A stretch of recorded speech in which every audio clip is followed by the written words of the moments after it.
Imagine a honeymoon, newlyweds, love, and all the other trappings. And then, my wife tells me she needs to go away for a month to be with her ex. At first, I thought it was a joke, some kind of surreal misunderstanding. But no, it was real. I told her plainly, if she walked out that door, it would be over between us. She left, and that's when I put into action a carefully thought-out plan, not out of rage, but precision. A plan to make sure she'd understand what she'd thrown away. By the time she returned, loyal as ever, a stranger opened the door and handed her a thick envelope. To say she was surprised would be an understatement. And the ending of this story, 3 years later, even I couldn't have predicted it. But let's start from the beginning. They say love finds you when you're not looking for it.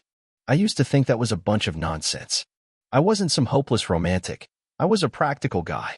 I fixed computers, kept my head down, paid my bills on time, and tried not to cause trouble. Just your regular small-town IT guy, working for a logistics company out of Columbus. I had my routines. Same coffee every morning. Same parking spot. My idea of a wild night was ordering 2 toppings on a pizza. So when I met her, it wasn't anything like fireworks or music swelling in the background. It was ordinary, so ordinary I almost missed it. There was this tech meet and greet happening downtown. I'd been asked to come in and fix the venue's Wi-Fi. Someone messed with the router, and nobody could get their presentations going. I showed up in jeans and a fleece jacket, toolbox in hand, while everyone else looked like they were dressed for prom. While I was elbow-deep in cables behind the registration table, I heard someone say, "Well, if it isn't the internet hero." I looked up, and there she was, smiling like she owned the place. Brown hair tucked behind one ear, not a hair out of place. Business suit, confident posture, but there was something relaxed in the way she looked at me. Not judgmental, just amused. I chuckled and said something dumb like, "Only trying to save the world, one bar of signal at a time." She laughed. Honest to God laughed, not just that polite little laugh folks use when they want to get away from you. That was the moment something changed. I didn't realize it at the time, but my whole life had just shifted 1 degree. And that's all it ever takes. Her name was Emily. She worked in sales, software, mostly. She was used to talking to people, convincing them to say yes, to buy things they didn't think they needed. But with me, she wasn't pitching anything. We just talked. She asked what I was doing after the event. I said probably microwave dinner and reruns of Law and Order. She grinned and said, "How about real food and someone to talk to during commercials?" We went to this little Mexican place down the road. Nothing fancy. Shared a plate of nachos, drank cheap margaritas, and laughed like old friends. I told her about my job, how I once spent 3 hours fixing a printer jam only to realize someone stuck a sandwich wrapper in it. She told me about her clients, how half of them didn't know what a cloud was but still wanted to leverage it. After that, we just kind of kept going. It was easy with her. I didn't have to pretend to be cooler or smarter than I was. We'd go on hikes even though she hated bugs. I sat through sappy movies that made her cry, even if I secretly liked them too. We had inside jokes, like how she'd always call herself the talent, and I'd say I was the brains, even though she was smarter than me by a mile. We had this thing we did every Friday, order the worst-rated takeout we could find on the delivery app and see if it really was as bad as people said. One time, we ended up with cold egg rolls and a pizza that tasted like cardboard. We ate it anyway, sitting on the floor, watching some true crime documentary. She fell asleep leaning on my shoulder. That night, I knew I didn't want to do life without her. It wasn't always perfect. We had our little arguments. She left her makeup everywhere. I left socks in the living room. But we'd laugh it off, or sit in silence for a bit, and then one of us would crack a joke. That's how we worked. About a year in, I took her on a trip down to the coast. South Carolina, one of those quiet beaches where the sand feels like flour and the air smells like salt and sunscreen. I'd been carrying the ring around in my pocket for 2 days, waiting for the right moment.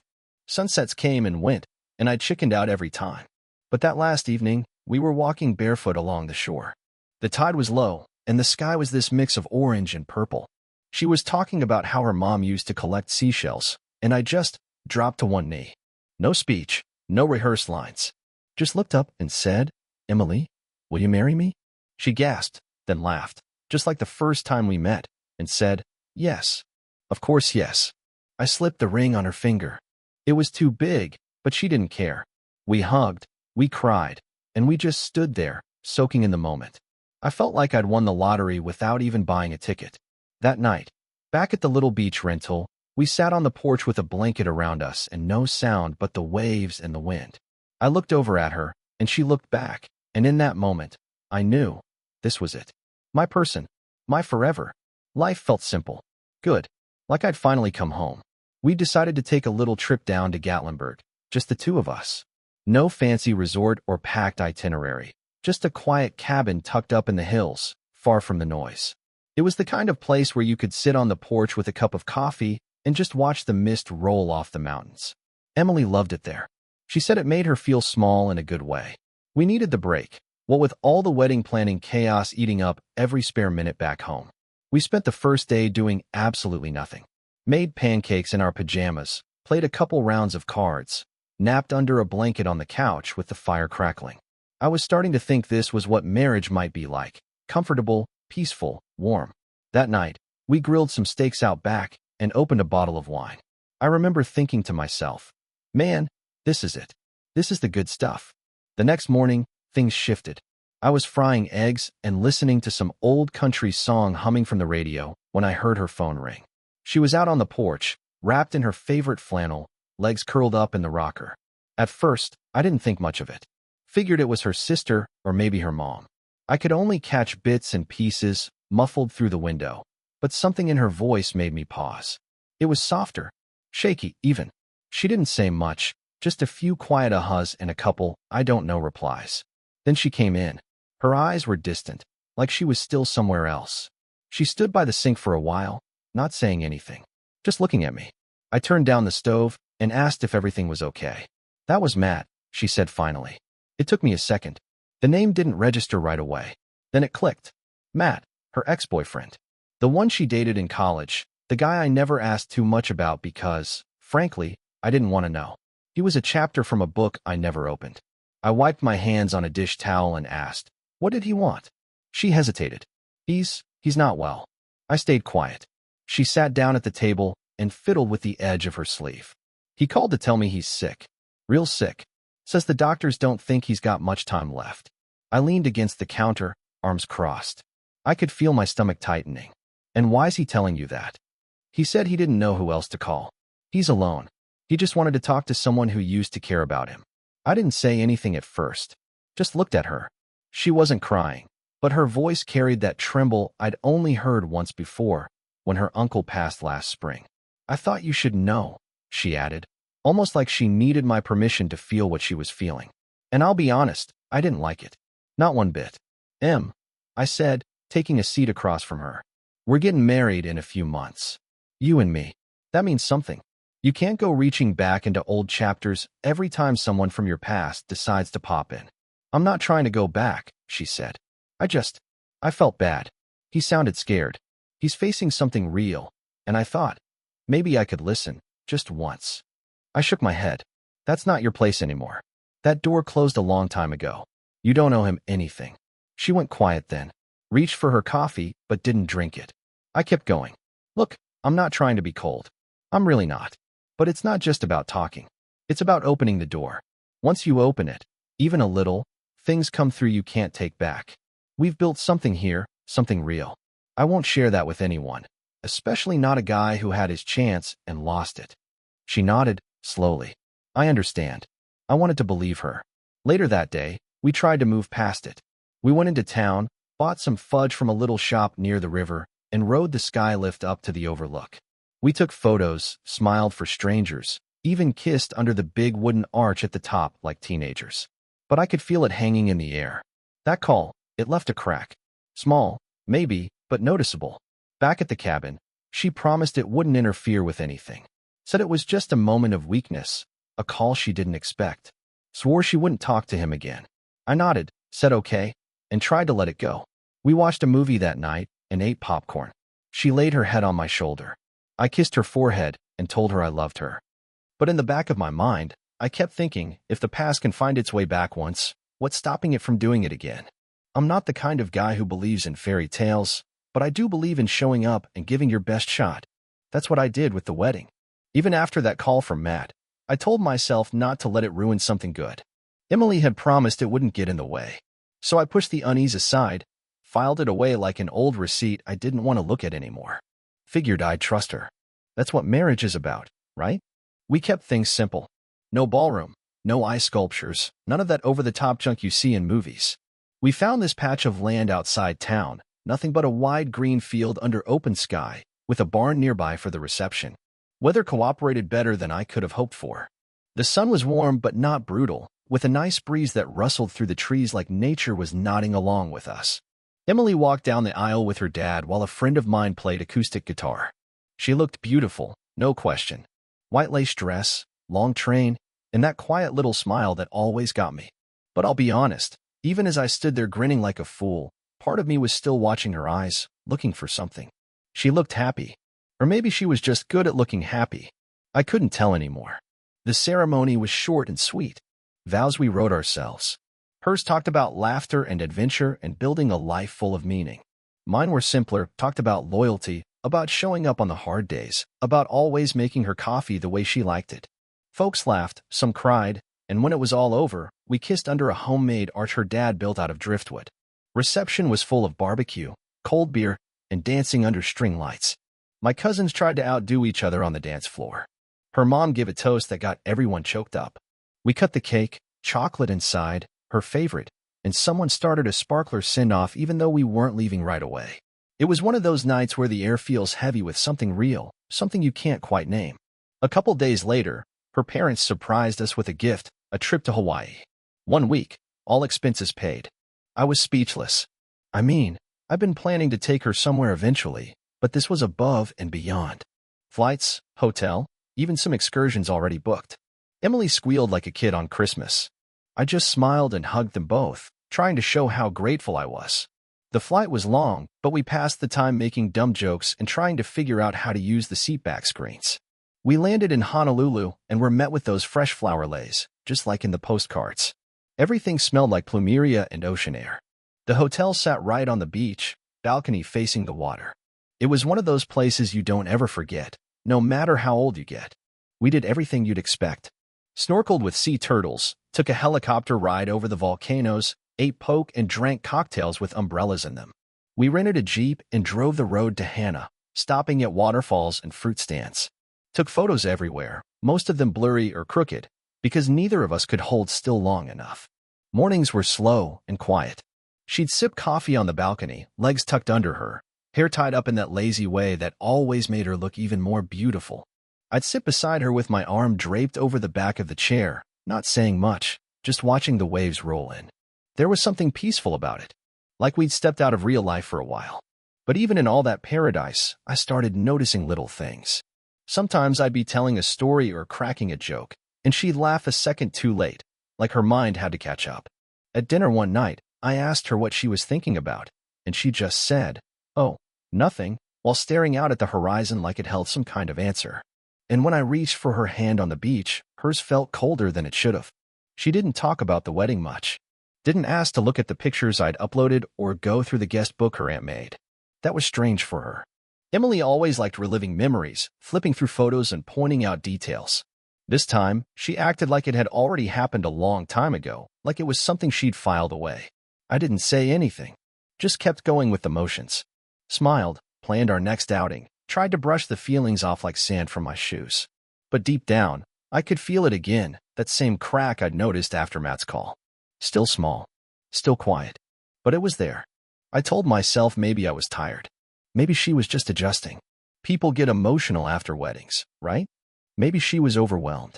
But every now and then, when she thought I wasn't looking, I'd catch that faraway look in her eyes. Like part of her was somewhere else entirely. And I started to wonder, even in a place as beautiful as Hawaii, if maybe something had already shifted. Coming back home from Hawaii, I figured things would settle. You know, back to regular life, grocery lists, laundry piles, gas station coffee, all of it. We unpacked the bags, put our wedding gifts in the guest room to sort through later, and I went back to my desk job on Monday like nothing had changed. Except everything had. Emily was quieter that week. Thoughtful, like she was carrying something around in her pocket and didn't know whether to keep it or show it to me.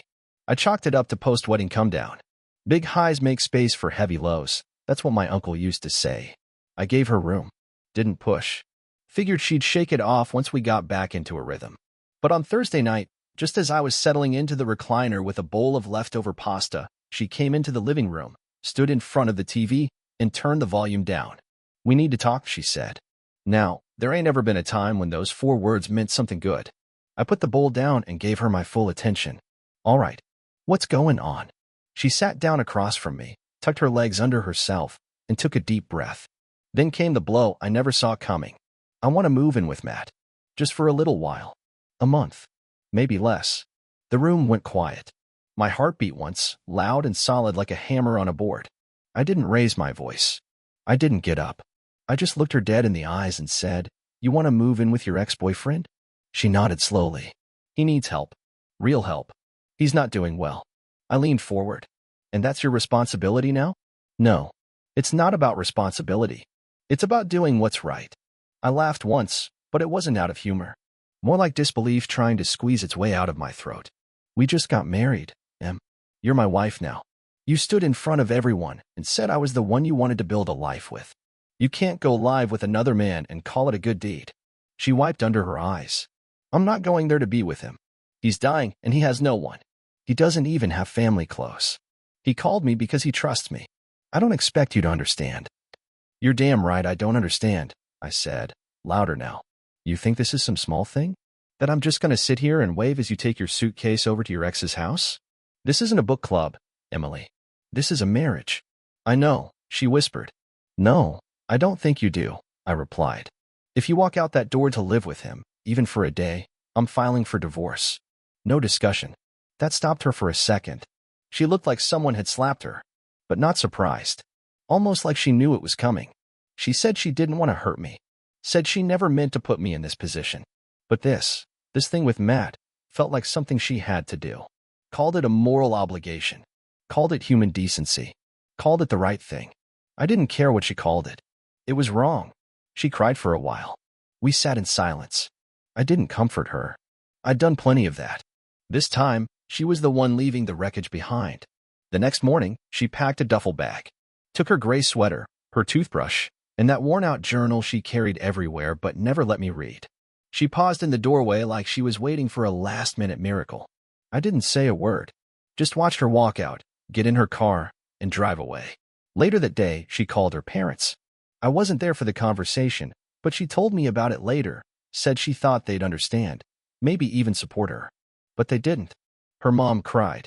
Her dad told her flat out she was making the worst decision of her life. Then came her best friend, Tara. Now Tara was the kind of friend who thought she was the moral compass of the entire planet. She told Emily she was doing the brave thing, that people didn't always understand acts of higher empathy. Said true kindness sometimes came at a personal cost. Tara always did talk like she was quoting from a Hallmark movie. And just like that, Emily picked Matt over me. She didn't even wait a full week. Took her things and moved into his place like it was just a matter of logistics. Said she'd only be there for a few weeks, just to help him through doctor appointments and hospital runs. Promised there'd be boundaries. Promised she still loved me. But love without loyalty? That's just a word with no weight. I sat on the couch for hours after she left, just listening to the clock tick. The sound of an empty house hits different when the silence is your own. When she left, I didn't cry. I didn't throw a fit or smash dishes or call my buddies to vent over beers. I just sat in that quiet house and listened to the ticking of the wall clock for a long time. Tick, tick, tick, like it was counting down to something. Maybe the end of me. Maybe the beginning of something else. I woke up the next morning, walked into the kitchen, poured myself a cup of black coffee, and stared out the window. The sky looked the same, but nothing else did. I could have wasted weeks wondering if she'd come back, or if maybe she'd realize what she was doing. But I didn't have that kind of patience left in me.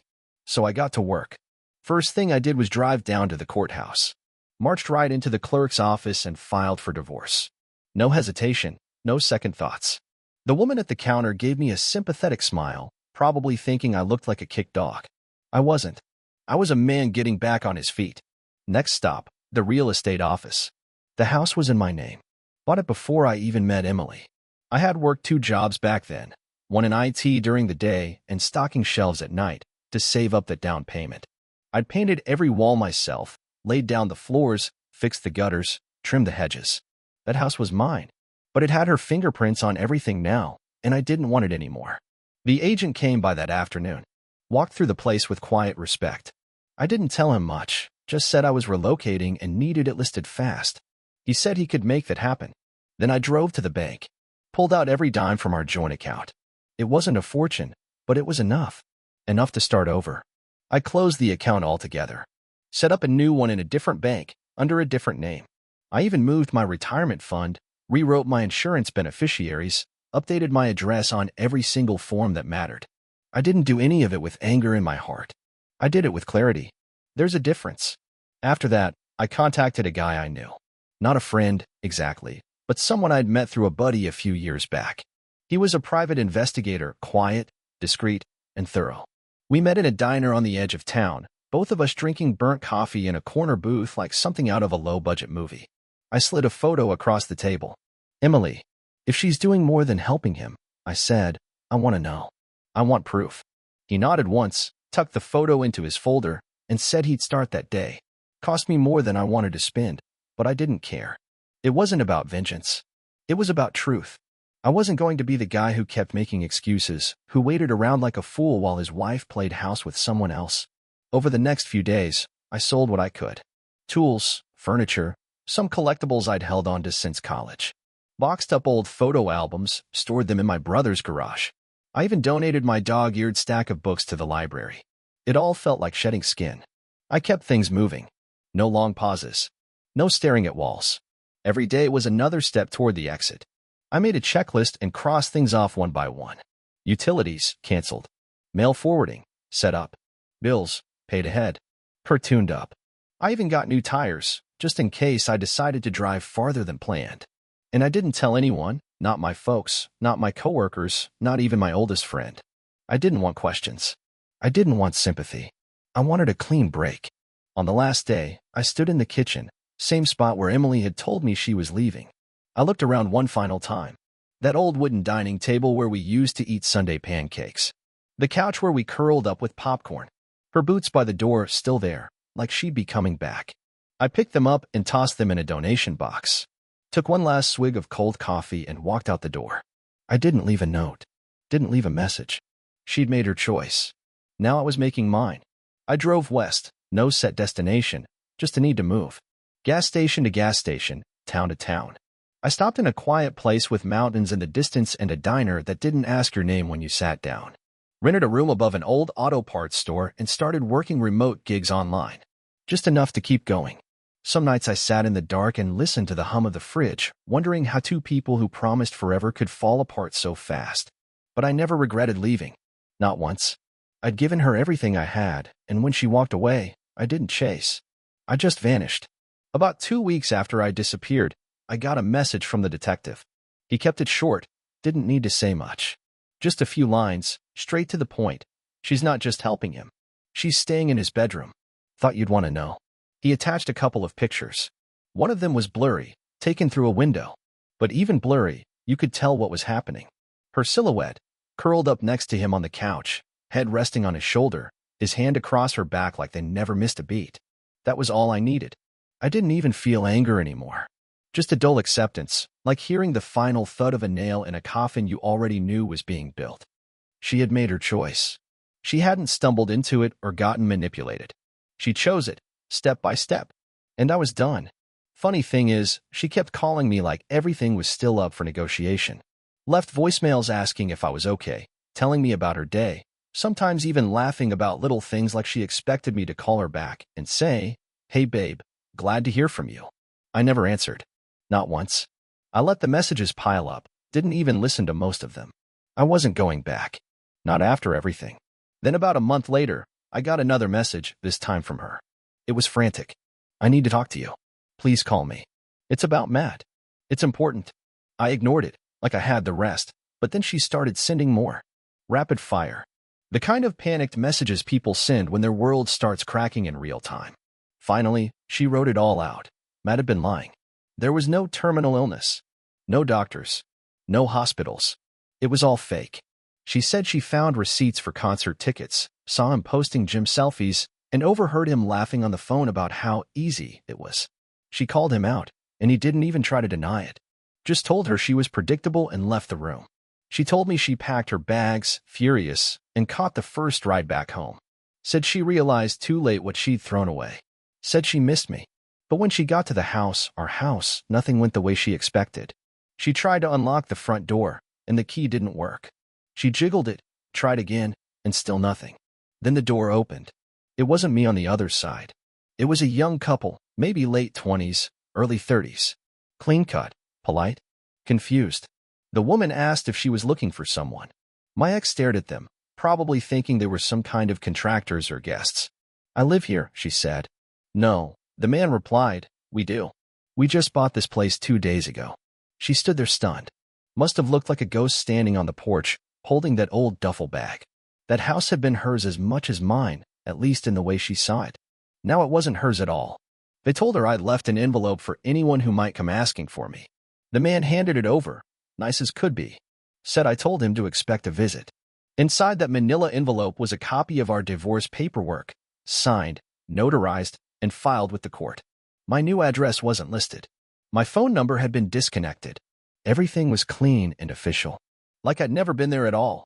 She must have panicked then, because next thing I know, she's blowing up the email tied to my old accounts. Writing messages like, why are you doing this? And, I was tricked. You have to believe me. She even tried contacting my brother, but he knew the drill. I told him in advance, if she comes looking, don't engage. That same day, she checked our old joint accounts. They were all empty. I'd moved every penny into private holdings and closed the rest. She tried calling the credit card company, couldn't get through. Even the car, the one we used to share, was sold. I was gone. Not in a dramatic way. No grand exit. No goodbye letter. Just gone. I left like someone erasing their footsteps in the sand. Quiet. Final. And she was left standing on the porch of a house that didn't recognize her anymore, holding a bag of regrets and no place to go. I didn't smile when I heard about it. I didn't celebrate or feel triumphant. That's not what any of this was about. I didn't want revenge. I just wanted peace. And sometimes, peace comes not from confrontation, but from making yourself unreachable. That's exactly what I did. It took 7 months, but eventually she found me sort of. Not in the way she probably hoped. She didn't show up on my doorstep or track me down at some cafe with tears in her eyes and a speech prepared. No, it all came to a head in court. I'd made sure everything was legal from the start. Filed the paperwork, kept records of everything, dotted my I's and crossed every last T. She tried to delay the process, probably hoping I'd come to my senses, or maybe that she could twist things into a different narrative. But the calendar doesn't care about regrets. Time moves forward. The courthouse wasn't anything fancy. Just a plain brick building with a flag out front and a line of worn metal chairs by the vending machine. I showed up early, wearing a suit I hadn't touched since the wedding. Felt weird putting it on again, like dusting off the past. I sat alone in the hallway, sipping burnt coffee out of a foam cup, waiting for my name to be called. When she arrived, I didn't look at her right away, but I felt her eyes on me, like she was hoping I'd stand up and say something. I didn't. She looked different, more tired, thinner maybe.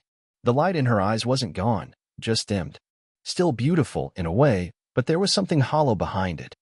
Her lawyer was the kind that liked to talk fast and wave his hands around.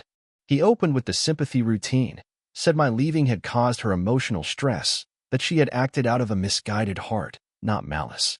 Tried to frame her as someone who was manipulated, someone who deserved a chance to rebuild. But my lawyer came in cool and clean.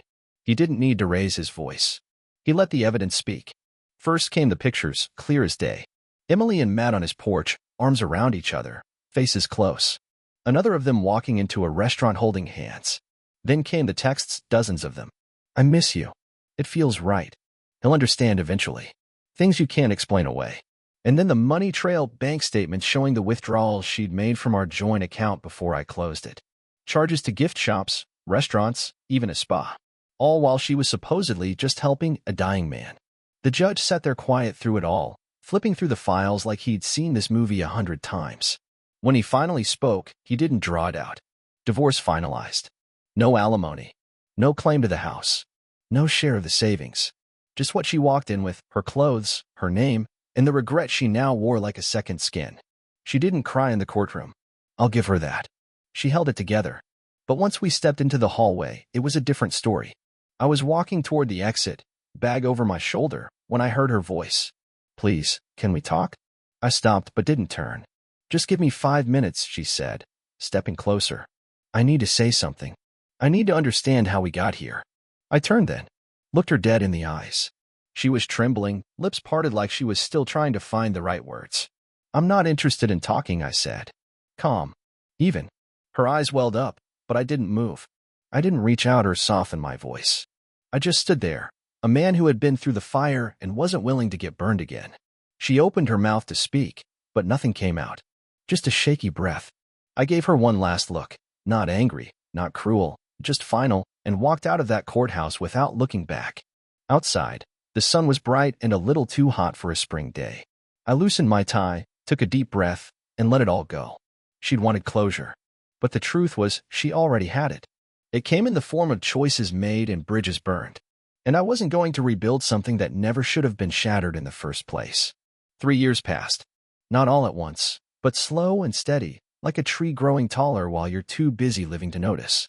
I moved to a small town in northern Idaho. One of those places where folks wave from their porches and you can leave your car unlocked without worry. Got myself a modest house at the edge of town, nothing flashy, just enough to stretch out and breathe easy. I built a new routine. Woke up early, made strong coffee, walked down to the diner most mornings for a plate of eggs and toast. Picked up side gigs fixing computer networks and designing simple websites for local businesses. Never made a fortune, but I made peace. The kind that comes from knowing every decision you make is your own. I didn't date for a long while. Just didn't feel the need. It wasn't that I hated women or lost trust altogether. It was more like my soul had gone quiet in that department. I was content with quiet. Spent weekends hiking trails, chopping wood, or reading paperbacks with a dog I adopted from the shelter. Named him Whiskey.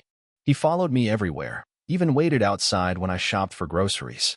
My mailbox had a new name on it. I had a new phone number, a new bank, a new rhythm to life.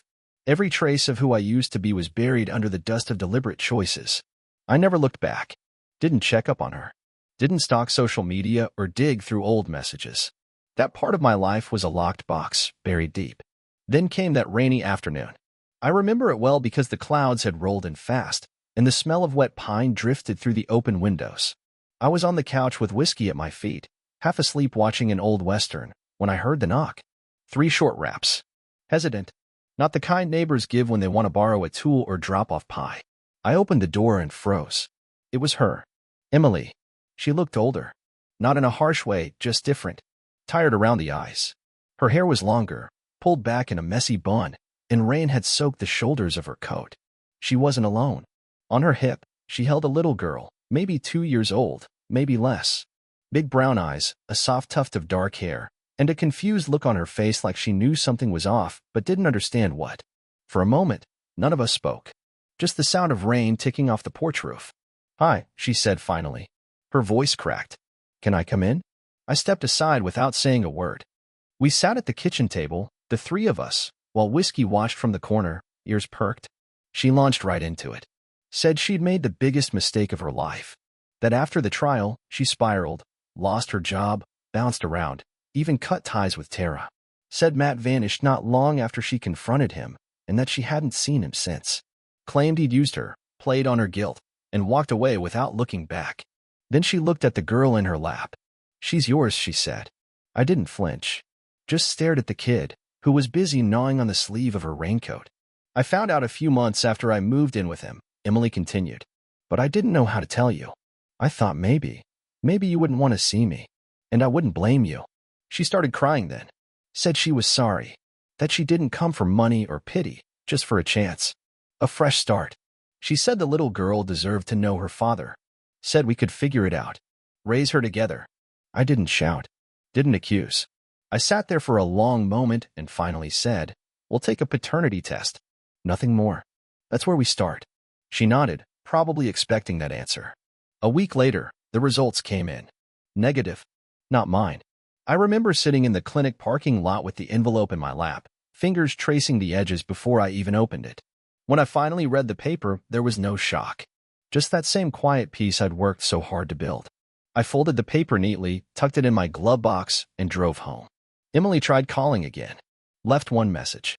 "I'm sorry. I didn't know. I thought maybe." I deleted it. I never saw her again. No more knocks. No more messages. Just silence, the way I liked it. Some folks might say I should have forgiven her, that life's too short to hold on to bitterness. But it wasn't about bitterness. It was about knowing when a chapter's over. Some stories don't get rewritten. They end, and you walk away, not because you're cruel, but because you finally learned how to protect your peace. I sat on the porch that evening, rain long gone, sky wide open, whiskey curled up by my feet. I looked out at the trees, the gravel road, the life I built from scratch. And I let that chapter close, for good. Share your thoughts in the comments. Was the husband's plan too cold, or just smart self-protection? If you liked the story, subscribe to the channel and give us a like.